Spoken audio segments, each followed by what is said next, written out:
what are people asking for? What do people want to know? So I'll look through all the comments and see if it's a comment that is just something that requires just a simple response, or if it's something that I can do a whole video around. So all of those things will go on one of my Trello boards. The second place that I'll look is I will see if there's any videos that I've recently done that are just like really performing well. Like a lot of people are watching them. So I'll take those videos and I say to myself, hey, is there anything that maybe you didn't mention in the video, or is there anything that you can elaborate on to do like a part 2, or to zero in on it some more? So I will look at that stuff too. And then kind of the third place that I'll look to find content is what's going on. What is happening in the industry? Is it something that I need to comment on? Welcome back to the second season of Echo Interviews. Today we're joined by a very special guest, Chastin J. Miles, founder of the Founders Real Estate Group and author of The Real Before the Estate. Chastin's been featured in numerous publications like the Dallas Morning News, Realtor Magazine, and Inman News, to name a few. In this Echo interview, Chastin provides a behind-the-scenes look at how he's been able to grow his social media following so quickly. And more specifically, YouTube, where he's grown his channel to be one of the largest real estate channels on the platform. You're not going to want to miss this one. So let's begin.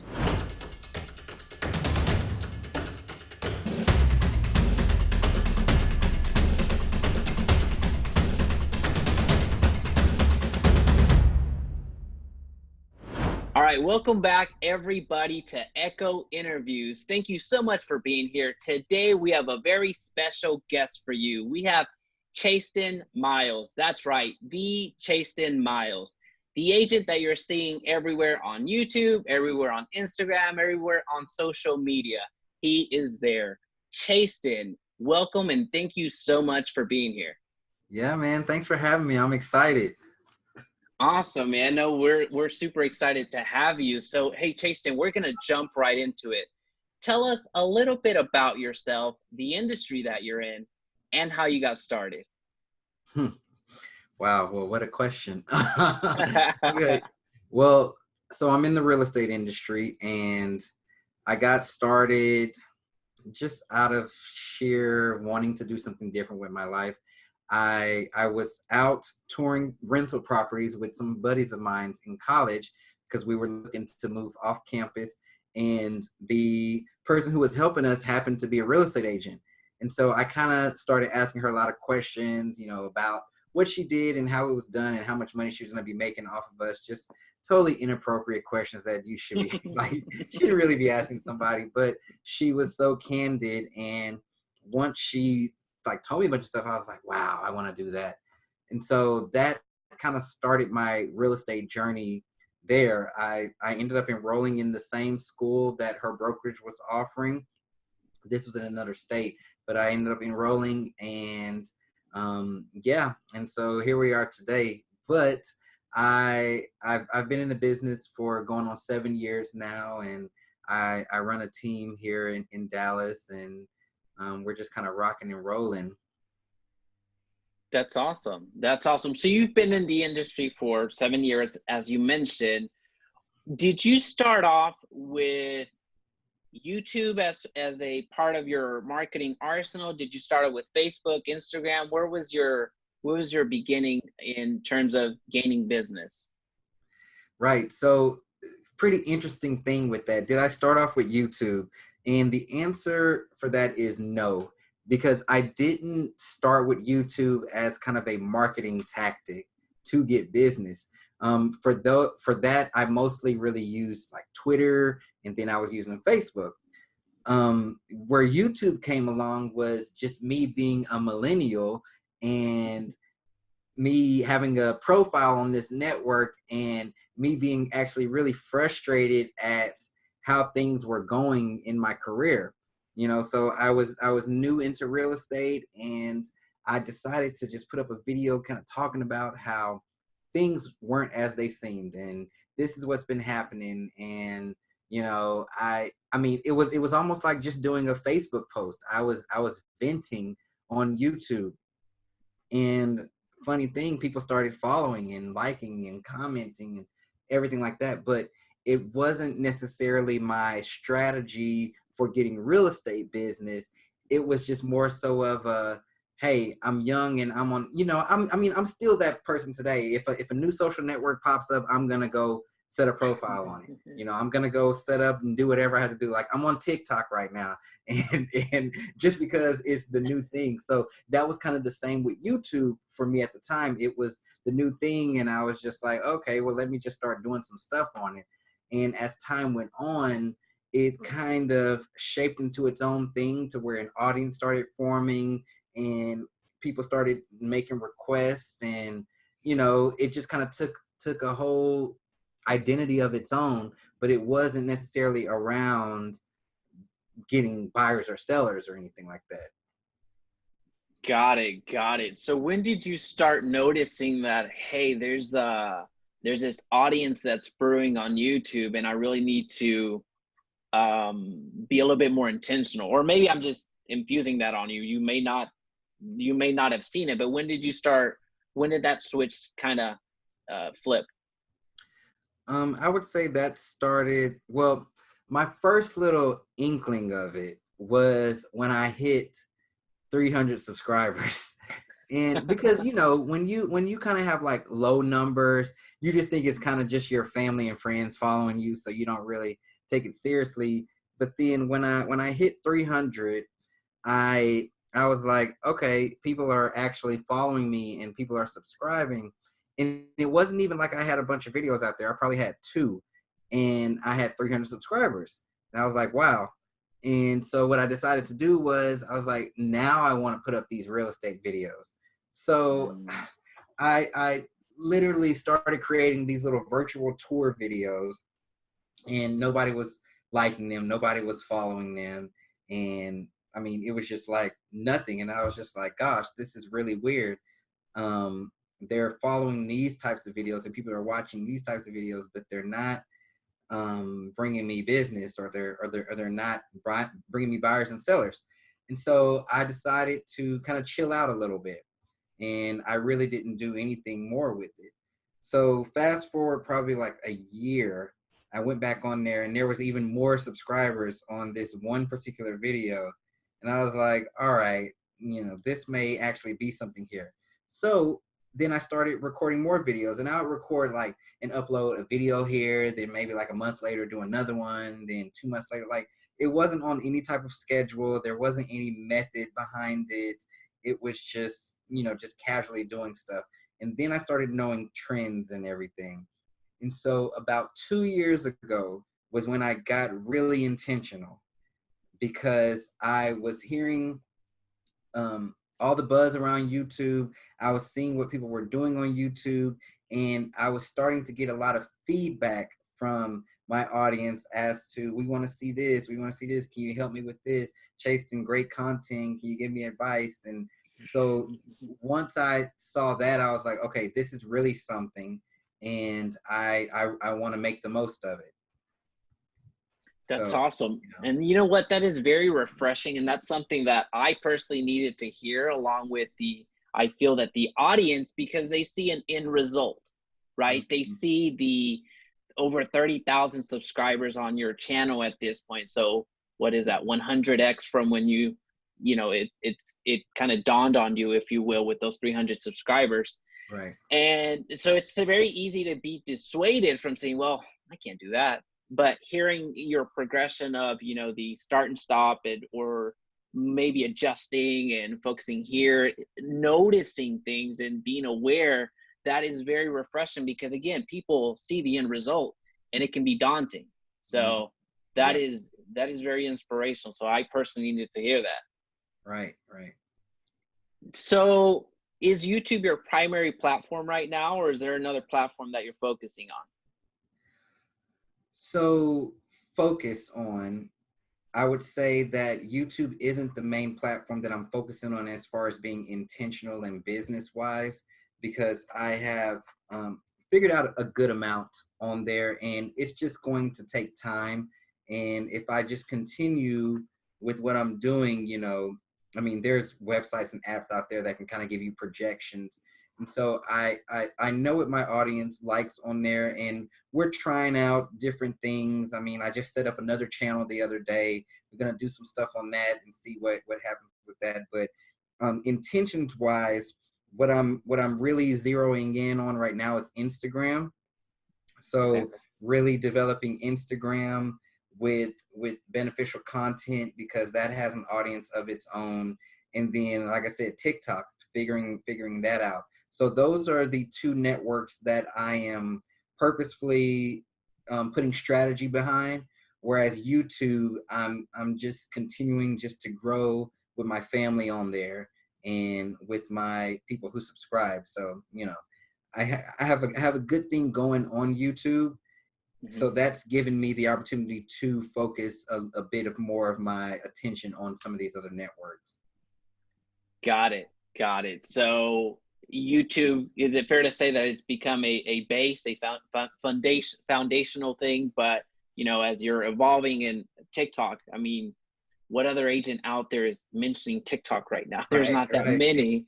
Yeah. So I can't even imagine how that's gonna skyrocket for you. So that's definitely forward thinking. And I think that's a lot of what you can attribute your success to, because I mean, YouTube 2 years ago, as far as real estate agents, I can think of a few, like the Brian Casellas of the world, and really that was the only one that came to mind. Yeah, But he did it up.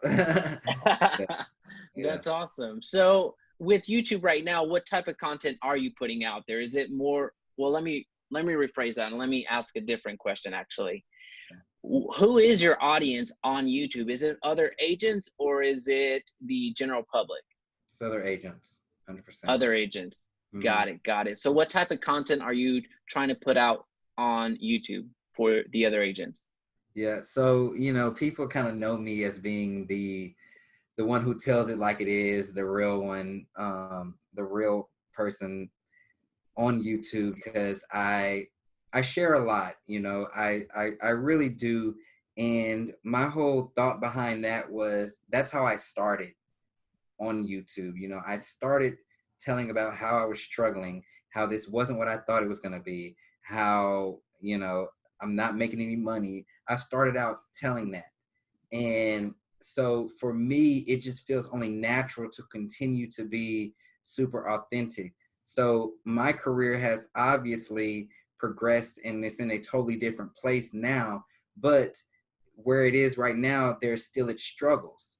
So now I'm more so talking about what I'm experiencing with my team, or I'm talking about different transactions, and I'm giving more so advice on how, if you were in the position that I was in 6 years ago, how you can get to where I am now. So really giving career development and agent development advice, marketing advice. I do reviews of different softwares and everything. I mean, it's not the same things that I was talking about when I first got in, but it's things that anybody can benefit from. Anybody with their real estate license can benefit from the new marketing strategies or new softwares on the block, or if they want to grow and start a team, how you can do that, or if you want to move brokerages, which ones are kind of the ones to watch. So it's a full-on, I have literally different playlists on my channel, where one playlist is like, if you're a brand new agent, start here. And then it goes into prospecting and lead generation and marketing and tools and systems. So it's a full wide range of things.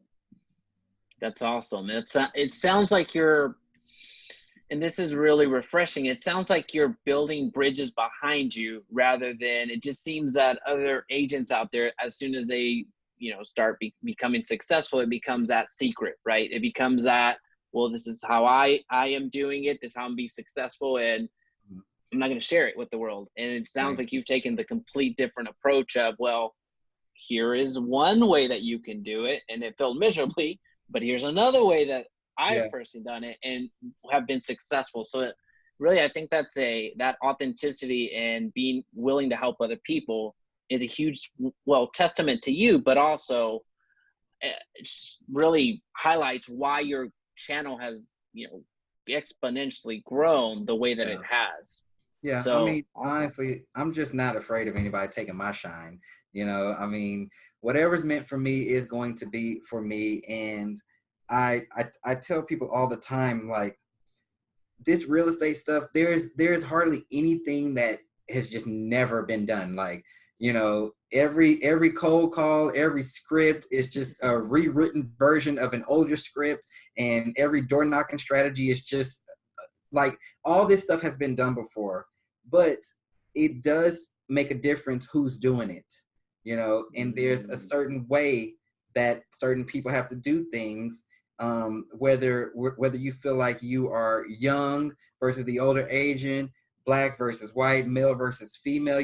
We all have these things in our mind to where why we can't do something. And so my whole thing with what I share is, hey, you don't have to do it exactly the way that he did it. Here's how I did it. I was 24 doing it. I was in a brand new area doing it. I try to take some of those limiting beliefs away by showing you, hey, it is possible, and you don't have to be 30 years experience in the business. So. That's awesome. That's awesome. Well, can you help us, uh, I guess, peek behind the curtains, because what you show, although you do show a good amount of behind the scenes, and that's greatly appreciated. But can you walk us through kind of the content creation process? How do you decide that next video topic, or how do you formulate your content? Yeah, so I use a tool called Trello, first off, and that's kind of the place where it all kind of goes down. So from the planning to literally it being published. And like, I'm one of those people who I try to answer everybody's comments. I read every single comment. I acknowledge them. And so that's the first place that I get my ideas from. Like, what are people asking for? What do people want to know? So I'll look through all the comments and see if it's a comment that is just something that requires just a simple response, or if it's something that I can do a whole video around. So all of those things will go on one of my Trello boards. The second place that I'll look is I will see if there's any videos that I've recently done that are just like really performing well. Like, a lot of people are watching them. So I'll take those videos and I say to myself, hey, is there anything that maybe you didn't mention in the video, or is there anything that you can elaborate on to do like a part 2, or to zero in on it some more? So I will look at that stuff too. And then kind of the third place that I'll look to find content is what's going on. What is happening in the industry? Is it something that I need to comment on? Or, so I remember last year there was so much talk about the market's crashing. And so I recorded a video on what I thought the market was going to do. And that's just hopping on something that everybody's already talking about. But I really had to get out of my head when choosing topics, because we can kind of sit there and say, oh, this is be a great topic and everybody wants to hear about this, when it's like you do all that work and upload the video and nobody watches it, because it wasn't what anybody wanted to hear or anything like that. And so I really try to zero in on the YouTube data and what people are saying to me, what they're writing me in emails and DMs, and that's how I plan my topics. That's awesome. And I'm glad that you broke it up into those categories, because YouTube, well, you more than me know how challenging it can be. So there's nothing more disheartening than to go through all of that effort, Mm-hmm. upload, and then crickets. Yeah, Right. that's very disheartening. So it sounds like you're, well, one, taking the direct feedback that you're hearing from your audience and elaborating and creating content around that. So that's super. That's super. Well, the audience is ready to watch it, so that's awesome. You're taking a proven audience from past performers that have done well in your channel, and then really capitalizing on the trends or what people are talking to right now. So that is, I mean, that is a perfect what is that, a triad or trio or Whatever. whatever it Don't you need to is, make enough words. whatever that is, it's a Yeah. winning formula as a testament. Well, your channel is a huge testament to that. Right. So as far as the content, once you've created, let's say, the video, do you upload it anywhere outside of YouTube? What's your distribution once you have a finished product, i.e. the video? Sure. So once the video gets finished and it's uploaded and it's published, I send out a email to my mailing list, letting everybody know that there's a new video. Here's what I'm talking about. Go take a watch and provide me with feedback. So I love the relationship that I have with people on my mailing list, because they really do provide me with feedback, and they, will let me know, hey, that's awesome. And they'll ask me questions, but I send that out, and then I'll typically just do like a screenshot of the video and put it in my IG story. I don't get around to putting clips on anything until days later. So maybe a few days later or the next week. What we tend to do with the videos, because the videos are long, I mean, they're like 8 minutes, we'll take some of the highlights from the videos and make them like a 2-minute clip or a minute and a half clip, and we'll put that on IGTV, we'll put that on LinkedIn, and then also in the Instagram story and on Facebook. But those are kind of videos in themselves. So it's not necessarily we're taking these clips and saying, oh, to watch more, go here. I mean, somebody can essentially watch the 2-minute video and get kind of a gist of it. But if they want the details and the, really nitty gritty, then it takes it back to the actual YouTube channel. But that's kind of the, repurposing, if you want to call it. But I don't do it like instantly, because again, I don't want to put all that work into that stuff if it's not going to be a high performing video. And luckily, YouTube Oh. provides me with great analytics, but I don't get those analytics till at least 72 hours after the video is up. I can get like a clear snapshot of, okay, this is what people liked about the video. This is where the views kind of fell off, so you don't really need to say anything after this. Here's where the traffic is coming from. Is YouTube promoting it? Are they not? Like, it gives me a clear picture of what I need to do after those 72 hours. Wow. Okay. So I've been doing it wrong. No, you So haven't. no. Well, that's super valuable, because again, you're proving the audience is proving it for you, if you will, but you're being intentional in game planning, reviewing the film, if you will, with the analytics and seeing what's, where it's hitting, where it may be missing, and then formulating a highlight reel, if you will. And then it sounds like there could be a potential second boost of viewers once they get introduced to it on IG, because you have a huge following there. Like I had it written down here somewhere, almost 20,000 followers on Instagram. So that's a huge audience that as soon as they see a highlight reel, if you will, and they're going to be more susceptible to clicking over, and you're getting that additional algorithmic boost that the famous YouTubers always talk about, i.e. yourself, the YouTube algorithm. Right. That is cool. Okay, so I will try that, actually. Yeah, for sure. And what I would say is be mindful about posting links all over the place to that video, especially on some of the other social networks. That's why I truly organically upload the videos to the network. So upload the video to Facebook, upload it to LinkedIn, instead of just saying, go here and watch this. Okay, so don't go the direct, here's the link, paste it, and then done. Okay, so it sounds like do a native upload, as you're mentioning. Mm-hmm. Okay. Yeah. You want to work with the algorithms on these other networks, don't work against them and try to get people off of those networks. Yeah, make it work in your favor. Okay. All right. Well, we're touching up on a lot of, clearly successful strategies. So as you look at the landscape of other agents out there, either trying YouTube out or video marketing, what mistakes are you seeing that are being done? No need to call out anybody, but what mistakes are you seeing out there that, if they could just do this, they would be so much better? What advice do you have for us doing it wrong? Well, my first piece of advice would be stop trying to do the most. And I know that was pretty loaded, but so many people are just trying to do the most, and they're trying to produce these Hollywood produced videos where they're spending tons of money, and they're turning into just one hit videos that are doing nothing.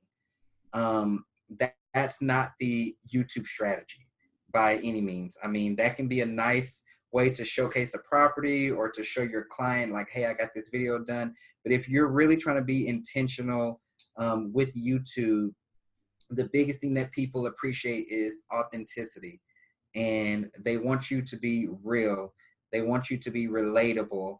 And oftentimes a big mistake that we do as agents, even from just a headshot, where people don't have their headshots even looking like them, we are so unrelatable to the average person because we place ourselves up on some high horse or some pedestal. And I get that it's all marketing, but when we're talking about video and really connecting with an audience, you can't do it like that.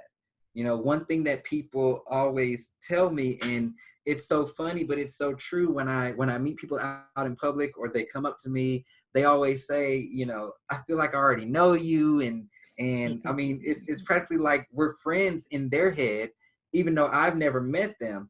But it's because I'm being my true authentic self and not trying to do the most or just portraying a picture of what I want people to think or to see. And this can look a number of ways, but it's going to start with you just being true to who you are, and not trying to do the most. So Yeah. that's going to be the first thing. It's really going to be, being true to yourself and not trying to do the most. Secondly, I would say that a big mistake that I see people doing is they're not focusing on the people and not focusing on the audience. It's all about what they think that people want to see. Oh, I'm gonna go record a video of top 5 things to look for when buying a home, and it's like, who looks for that? And if they do look for that, they can probably find that in a million other places because everybody has that same idea, versus really targeting a title like that. So top 5 things to look for in a home when you're buying in uptown Dallas, something more targeted instead of just this big blanket, because you're not going to be the next financial expert or the next home buying expert off of one video with a huge general topic. And so really focus and zero in on what people actually want to see. Use tools like Google Trends, okay? Use places like BuzzSumo to where you can literally just type in a keyword and get topic ideas. Heck, go on Facebook and see what's trending. Go on Twitter and see what's trending in the real estate markets. Start typing in hashtag real estate on Twitter. See what else comes up. Okay, that'll tell you other trending topics. Hop on those things instead of what you think in your mind people want to hear, especially if you don't have an audience. Okay, the easiest way that you can kind of grow your audience is going to be to piggyback on what's already going. Yeah, I mean, and there's a lot of stuff, but then you're going to kind of get into like start speaking more to your audience, but you have to kind of identify your audience first. So that'll come with time. But yeah, I mean, just rely on your tools, and nothing that you're probably trying to do is going to be just like super original. Like even you brought up earlier, BC, me and BC, we're great friends. And me and Ricky Caruth, we're great friends. Like, we all do the same thing, and we all pretty much have the same message, but we each do it a different way because we're true to ourselves. So just because BC's talking about the same thing that I'm talking about, that Ricky's also talking about too, doesn't mean that everybody's going to resonate with them the same way that they resonate with me, or the message won't be received the same way. So don't feel like you have to be the most original person out there and, oh, I got to go out there and talk about this because nobody's talking about it. That means nobody's looking for it. So don't necessarily do it that way. People are going to love you and follow you for who you are. And so, I mean, if there's a popular video in your trend, like, I oftentimes will even get on YouTube and type in real estate agent, and I'll see if there's anything that's up there that, you know, is new, and then I'll record my perspective on it. So, and there's nothing wrong with that. Wow, there's so much there. There's so much there. I know, I could talk about this all day. It's crazy. No, not perfect. That's perfect. Well, that just hits too close to home. I've been making a lot of those mistakes, so I'm glad I asked that. No. Okay, that is super, super wise words. Well, we're getting close to the end of the interview, so that means that we're getting to my favorite question. And this question is one that I ask to everybody that comes on Echo interviews, so feel free to take it wherever you want. And that question is, if you had to start all over again today as a real estate agent, knowing what you know now, what do your next 7 days look like? So if I had to start all over again as a new real estate agent, what do my next 7 days look like? With the knowledge that you have now. This is crazy. With the knowledge that I have now, so my next 7 days would probably look like, well, I mean, it could go a number of ways. I would say that my next 7 days would probably be interviewing with the team. But my next 7 days would most likely be just based around lead generation. I mean, I just think would you take it down the Facebook world, the Instagram world, the YouTube world? Where would you focus your time? Honestly, me with my existing relationships. So Okay. that's where I would focus a lot of my time. You know, social media is great, and you can definitely build awareness and a brand for yourself.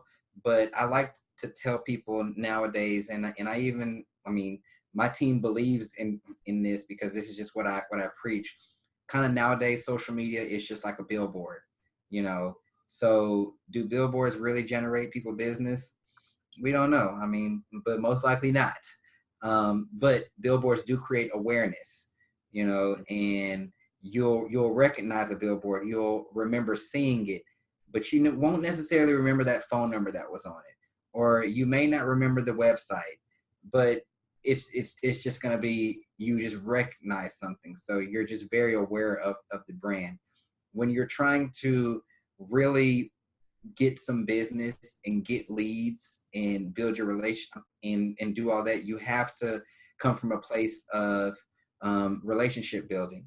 Now, you can take that many ways. You can take that as, okay, I want to build relationships through video, through YouTube, and that's fine. Or you could take it the way that I preach. Okay, I'm going to go set up lunches with everybody in my phone book, or I'm going to go host some open houses. I'm going to go door knock. I'm going to cold call. That's the stuff that is going to build your relationships. And when you can build these strategic relationships and these referral partners, and however you want to call it, you can almost always guarantee yourself that you're going to have business throughout your career, because as long as you take care of those people, you're going to be taken care of. So, you know, that's kind of where I would start, knowing what I know now, knowing how I know how to sell, knowing that I know the lingo, knowing that I have something to offer, knowing just how valuable I am. I would hit my relationships and hit my personal contacts. Boom, boom. That sounds like a plan to me. Chastin, where can the audience connect with you? Yeah, man. Okay, so y'all can connect with me on my website, chastenjmiles.com, but I'm on social everywhere. So Chasten J Miles is where you'll find me on YouTube, on Instagram, on Twitter. Yeah, just type in my name. It'll pull up something. But I have an awesome mailing list that I would encourage any agent to join, where I release all kinds of stuff on there: scripts, tools, recommendations, of course, my videos, and just anything from mindset, encouraging words, to actual tactical things that you can do like that day. So you can just go to chastenjmiles.com/join, and that'll take you straight to join my mailing list, and it's completely free. You can join that. And if you're a new agent or someone who just got into business, or you're thinking about getting into business, hop on Amazon and pick up a copy of my book. It's called The Real Before the Estate, and it's literally what I wish I knew before I started real estate.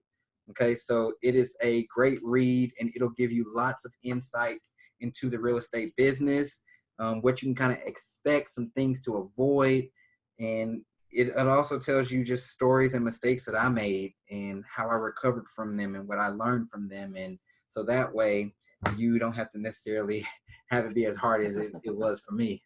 So that's available on Amazon, or you can just go to therealbeforetheestate.com and it'll link you over to Amazon. Awesome. We'll make sure to link all the resources down below. Chastin, thank you so much for the interview. Yeah, It great. was absolutely amazing. Yeah, I appreciate your time.